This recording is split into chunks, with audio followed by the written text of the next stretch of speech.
Longhorn Nation, you are listening to Burnt Orange Rising. The pride and winning tradition of the University of Texas will not be entrusted to the weak or the timid. Hey North, you ready? Let's get it!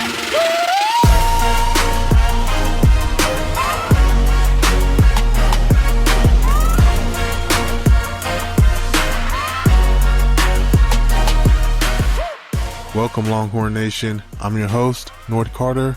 You are listening to Burnt Orange Rising. This is actually a special edition of Burnt Orange Rising because on this episode, I get to hand out my awards for the 2025 Texas football season. So it should be a great show. But before we get to the awards, I would like to get to my report card on how I thought Texas did position by position this past season. All right, let's get it. So the Texas season report card. Overall, I gave the team a B-. The expectations were not met, and I felt like some players underperformed, some players overperformed, but as a whole, I left from this season feeling like we didn't accomplish what our goals were. So with that being said, I want to start with the quarterback position. I graded the quarterbacks a B+ this season, and that's solely because of Arch Manning and Matt Caldwell. Now, I know Arch probably didn't perform to what a lot of people thought he was going to perform at the beginning of the season, but to close out the season, he did a pretty damn good job. And Matt Caldwell came in certain moments and he shined as well. Now, we didn't get to see Trey Owens or KJ Lacey that much, but as a room, as a position group, I gave the QBs a B+. And I would say without Arch's play in a lot of different areas, Texas probably wouldn't have won 10 games. And some would say if Arch got benched, Texas probably would have won more than 10 games. I don't agree with that, but, to each their own. Now, let's go to running backs. I'm disappointed on how the running backs performed this year. I gave the running backs a C-. Cedric Baxter was injured for most of the year. Trey Wisner was injured for most of the year. You had people transferring out in the middle of the season. And besides a few performances from Trey Wisner and besides what Christian Clark did at Michigan, I wasn't very impressed with the running backs. And I felt like the C- is being generous, in my opinion. So besides the offensive line, I felt like this group underperformed out of anybody on the team. Now let's move to tight end. I gave the tight ends a C+. Now this year was different because I feel like Sark didn't get the tight ends involved as much as he did the past couple of years when Gunnar Helm and JT Sanders were here. No knock on Jack Indries. I don't know if Sark saw something that we didn't, but I felt like Jack Indries was more than capable of getting a lot of touches. And I even saw some plays when Arch overthrew him. And I saw plays when he made some great catches on some passes that were probably not catchable. I also liked what the young guys did. I like what I saw to Nick Townsend, even Spencer Shannon when he got in there. I thought that group did okay, not bad. Now, they definitely could have done more than what they did, so I'm going to give them a C+. I'm definitely hard on the offense this year. Now, let's get to the O-line. Parts of me wanted to give the offensive line an F, but I felt like Trevor Gooseby saved them on that. Trevor Gooseby saved them from getting that D+, F type of grade. If the offensive line would have played up to their standards, and if Kyle Flood got this O-line rotation settled out more quickly, we could be talking about Texas playing in the college football playoffs this past season. But that didn't happen. Also, I saw an undisciplined offensive line, so many penalties, so many holding calls, so many false starts, that it's not even funny. It's a joke, in my opinion. It's been a long time since I saw a Texas offensive line get penalized as much as this team did. You literally had to hold your breath when Texas had a big play. Because 9 times out of 10, that play was getting called back for holding. And that happened so many times this year. And just based off of that solely, I'm giving the offensive line a C-. Probably the worst group on the offense, to be honest with you. They got my quarterback tore up. They got penalized damn near almost every drive. They looked like they didn't belong out there. Couldn't run block. Couldn't pass block. Outside of Trevor Gooseby and DJ Campbell, they looked mediocre at best until the last 2 or 3 games. C-. And I'm standing on that. Let's move to wide receiver. Young group. Inexperienced group, C+. Too many drops, terrible route running, terrible blocking downfield on long runs, and half the time I felt like a couple of those guys didn't even need to be out there. Now, once again, inexperienced, so I'm not going to be too hard on them like I was on the offensive line, but C+, mainly because of the drops. I saw Ryan Wingo drop so many balls. Not only him, Mosley dropped balls, Livingstone dropped balls, the freshmen dropped balls. I think all of them had drops this season. On easy balls. Someone was thrown behind them, you got to catch those balls. C+. I didn't like some of the things that I saw this past year from the wide receiving group. Now, there were great moments. There were some consistencies. In my opinion, I thought Emmett Mosley was the most consistent wide receiver when he was healthy. DeAndre Moore was pretty consistent as well. He had some drops too, though. But when they played to their full potential, this group did look great. But how many games did they play to their full potential? Not many. Big games, big drops. I'm just going to leave that right there. All right, let's move to the defense. D-line B+, and that's solely because of Colin Simmons, Ethan Burke, Hero Kanu, Lance Jackson, Colton Vasek. A lot of those guys came together, did some great things. Now, could we have gotten more pressure? Yes. The only guy that I thought consistently got to the quarterback was Colin Simmons. Ethan Burke was there as well, but consistently, damn near every down, was Colin Simmons. I could have even given the D-line an A-, but I'm being hard on this team right now. B+. Linebacker group, Anthony Hill, Anthony Smith, Leona LaFau, Trey Moore, who I felt like I didn't even see Trey Moore a lot this year. He should have stayed at edge because I definitely didn't see a lot of him this year. I don't like that they moved into linebacker.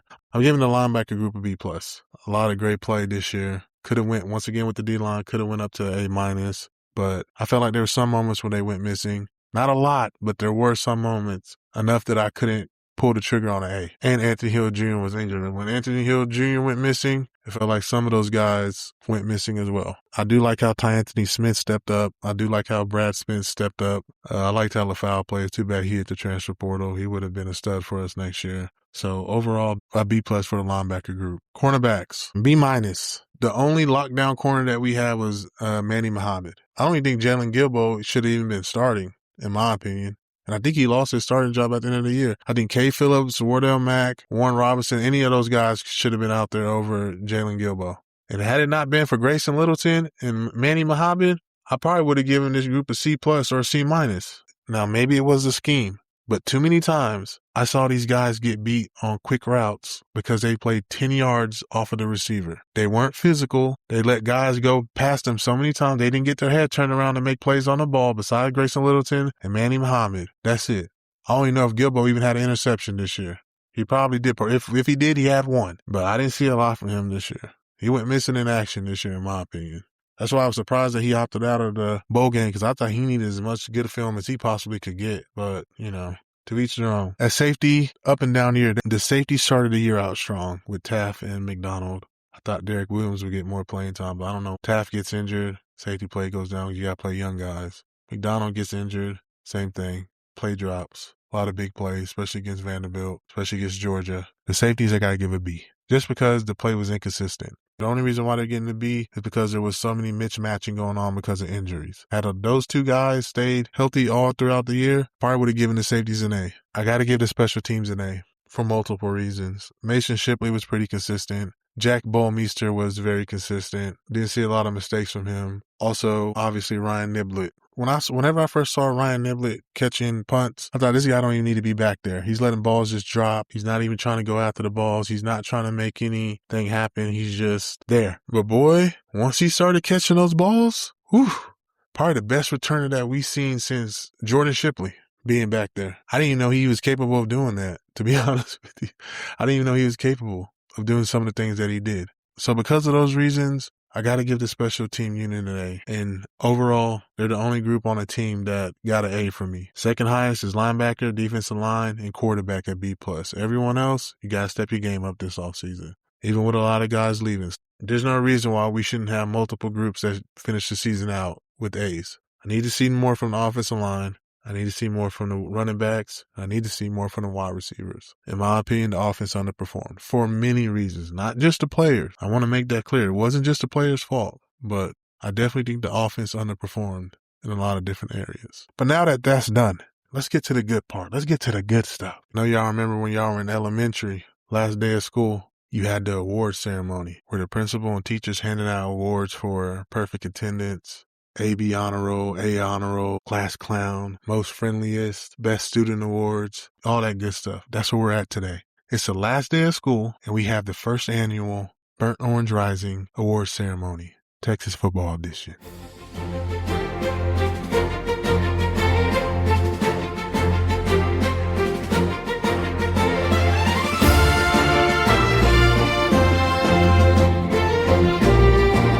Yes, yes, yes.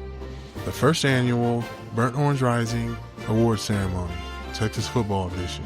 Let's not waste any more time. Let's get to the first award. First award for Offensive Newcomer of the Year. This player was injured for the beginning of the year, but when he came on strong, and it was clear that we needed him out there. And he was the missing piece to this group, and you saw the production rise quickly. So for the first award, Offensive Newcomer of the Year, the Burnt Orange Flame goes to Emmett Mosley. Yeah. Saw a lot of good things from Emmett Mosley this year. I'm happy that he's coming back next year. I would like to see a healthy Emmett Mosley, get him healthy throughout all of fall camp, and see what he can do at the beginning of the season, because we can use him against Ohio State this year. We're gonna need all hands on deck. Congratulations, Emmett Mosley, winning the Burnt Orange Flame Award for Offensive Newcomer of the Year. Defensive Newcomer of the Year. And this, I feel like this is no surprise to anyone. The Burnt Orange Flame goes to Grayson Littleton. What more can you say about Grayson Littleton? True freshman. You heard all the hype in camp, and he was worth every bit of hype that you heard. Probably one of the best defensive backs that we had on the team, outside of Muhammad. Congratulations, Grayson Littleton, on winning the Burnt Orange Flame Award for Defensive Newcomer of the Year. Breakout Player of the Year. Now, this was a hard award to give out because I felt like a lot of players could have gotten this award coming from the 2024 season to the 2025 season, but one name stood out to me, and that award goes to Ryan Niblett. Last year, if you would have told me that Ryan Niblett would have got on the team this year and would have been returning punts for touchdowns and helping us win games, I would have laughed at you. I even think that Texas should have got the ball to him more on offense and see what he could have done. So the award for Breakout Player of the Year goes to Ryan Niblett. Congratulations, Ryan. The next award, the Big Time Player, Big Time Moment Award, goes to Arch Manning and Parker Livingston. And that was because of their performance versus OU. It was 3rd and 7. Texas is at their own 8-yard line. Arch Manning rolls out, thought he was about to get sacked, thought it was about to be a safety. Makes an NFL throw to the sideline. Livingston makes a hell of a catch. That changed the whole dynamic of the game. Texas goes down. Now, they didn't score a touchdown, but they still got a field goal. After that play, I think a lot of people's opinion about Arch changed drastically because that showed in big-time moments he can make big-time plays. And you can ultimately say that was a play that helped Texas finish OU off. Arch makes the play. Livingston makes the catch. Texas goes down and scores a field goal. So that's your big-time moment, big-time play award. Next award is Most Improved Player. And Burnt Orange Flame Award for Most Improved Player goes to Connor Robinson. I picked Robinson because of the adversity that he had to go through this year. He should have been starting at center the whole year to begin the year, fall camp, to end the season. But because Kyle Flood can identify the best 5 starting offensive linemen, that obviously didn't happen. And Cole Hudson should have been playing guard. Robinson should have been playing center. Robinson didn't even play the past 2 seasons. And this year, you can damn near say that he looked like an all-SEC center whenever he did play center. So he's definitely my most improved player. That award could have went to Ethan Burke. That award could have went to Ryan Niblett. There's a lot of different guys that award could have went to, but I got to go with Connor Robinson on that. So congrats, Hugo. The Opponent Nightmare Award. Now this award goes to the player who the opponent never wants to see, mainly the rivals. Oklahoma, Texas A&M, whenever they see this player, they know it's going to be a long day, especially when he gets activated and he starts going off. And that player is Trey Wisner. Trey Wisner's biggest games were against Oklahoma and Texas A&M, and he does it every year, which is why I'm upset that he hit the portal, because we knew we can count on him whenever we played against our rivals. And OU and A&M knew that it was going to be a nightmare. Nightmare at DKR. Trey Wisner is the rival killer, and he's done it time and time again in his career. So congrats, Trey, on winning the Opponent Nightmare Award. Next award goes to the Best Offensive Lineman Award, and I don't even need this is easy. It's probably the easiest award I had to pick, to be honest with you. That's Trevor Gooseby. Most consistent, didn't give up a lot of sacks, didn't get penalized a lot, still got penalized, not as much as some of those other guys did. Congrats, Trevor Gooseby, on winning the Best Offensive Lineman Award. Most Penalized Player Award. This could have went to anybody. If I can hand out 3 of these, I would. But the player that stuck out to me the most, when there was a long drive, long run, 45, 40-yard run, 50-yard pass, 30-yard screenplay, I knew that this person was going to get called for holding. When it's 3rd and 15, 3rd and 10, 3rd and 4, and we need to get the first down, I knew this player was going to get a false start. Damn near was automatic. And that false start would have put us back to 3rd and 9, 3rd and 10, 3rd and 12. Brandon Baker. I saw it all year. And some of y'all can say, oh, he did. Yeah, he did. He did. He did it, and he did it a lot. Go back and watch the film. If there was a holding call, you knew who it was on. Brandon Baker. Sometimes DJ Campbell. But most likely, it was Brandon Baker, in this order in my opinion. Brandon Baker, DJ Campbell, and Cole Hudson. You knew they going to get you a false start or a holding call in the moments where you definitely didn't need them. You knew those 3 guys were going to come through and give you a penalty. But I had to pick one. I can't pick all 3. And I had to pick Brandon Baker.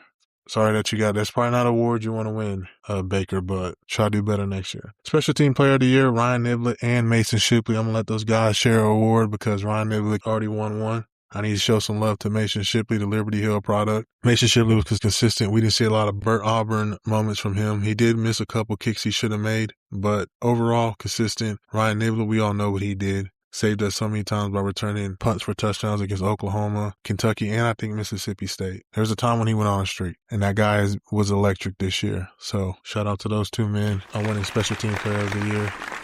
All right, next is the Burnt Orange Flame for the No-Fly Zone Award, a.k.a. the Best Defensive Back Award. And that went to Manny Muhammad. Could have given it to Grayson Littleton, too. Manny's last year, Grayson Littleton will have a chance to win it next year. I got to go with Manny Muhammad. Guys, quarterbacks didn't want to throw his way. And the performance against OU, chef's kiss. So congrats to Manny Muhammad. No-Fly Zone Award. You deserve it. Next award is the Best Defensive Lineman Award, and that goes to Colin Simmons. I think we all know that. Colin Simmons should have been an All-American. I think he got ripped off and they gave it to the Texas A&M guy. I thought Colin Simmons was one of the best defensive linemen in the country once again. Colin is a beast. He's a monster. And he's helped his defense on a lot of different occasions. The next award is the Fan Favorite Award, and that goes to Michael Mookie Taft. Taft didn't have the years I think that he wanted, mainly because of injuries and mainly because the scheme was slightly different. There wasn't a lot of moments where he would put in positions to succeed. He's basically the last resort guy if a big play happened. But Taft's a playmaker, and I hope he gets drafted. I hope he gets drafted by the Cowboys. We know they like drafting guys like him, Jeff Heath. So hopefully the Cowboys will draft him, but we'll see on that. But congrats, Michael Taft. Definitely a fan favorite. Everyone loves Taft. Former walk-on from Westlake, turned All-American. What a story. That's a great story right there. The next award is You Got Next Award.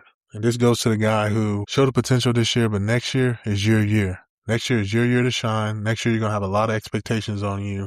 Next year is your chance to show Longhorn Nation that you made it and you made a difference on this team. And those two players are Lance Jackson and Kay Phillips. Guys who have big expectations for next year. Guys who have a lot of potential. Guys who we saw glimpses of excellence this year. And if they got more playing time, who knows what would have happened.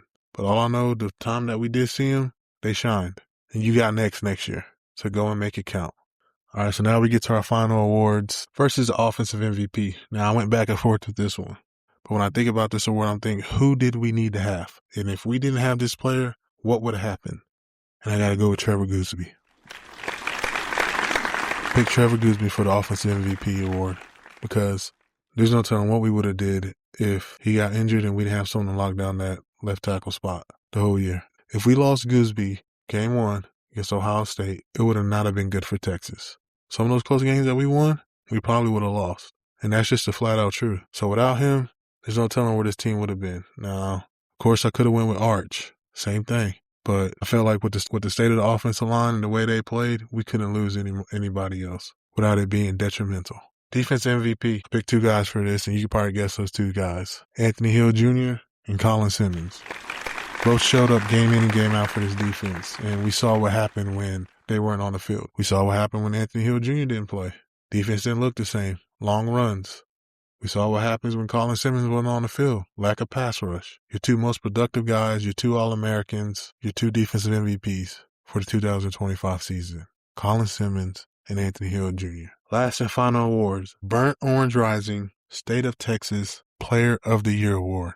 Now this award goes to the player who not only succeeded on the field, succeeded off the field, showed loyalty to the University of Texas, showed that they were a culture guy, showed that they would put their body on the line to win, showed that every single play they were going to give their very best no matter what the circumstances were.